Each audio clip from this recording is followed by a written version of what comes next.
Nakakaiyak na mensahe ng isang nanay para sa kanyang mga anak. Mga anak ko, kung dumating man ang panahon na malalaki na kayo at meron na kayong sariling mundo, sana piliin mo pa rin umuwi sa bahay at tabihan ako sa pagtulog. Kung dumating man ang panahon na makisuyo ako sa mga bagay na hindi ko na kayang gawin, sana sundin mo ako. Kung dumating man ang panahon na mabagal na akong maglakad, sana alalayan mo ako sa aking paglalakad. Kung dumating man yung panahon na hirap na akong bigkasin ang mga salita at di ko na masabi ng maayos, sana pilitin mo akong intindihin. Kung dumating man ang panahon na makakalimutin na ako, sana ipaalala mo sa akin ang lahat ng maayos. Kung dumating man ang panahon na hindi na maintindihan ang ugali ko, sana anak, pakihabaan mo ang pasensya mo.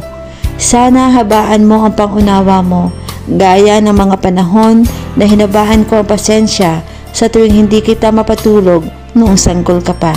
Tuwing karga lang kita dahil ayaw mong magpalapag.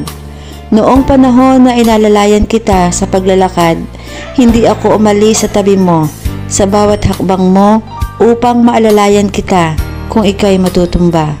Noong mga panahong hindi ako makatulog pag hindi ikaw ang katabi ko dahil gusto ko yakapin kayo, kumutan kayo. Pagising sa umaga, kayo ang una kong makikita. Noong mga panahon na bulol ka pang magsalita pero pinipilit kong intindihin at turuan ka ng tama.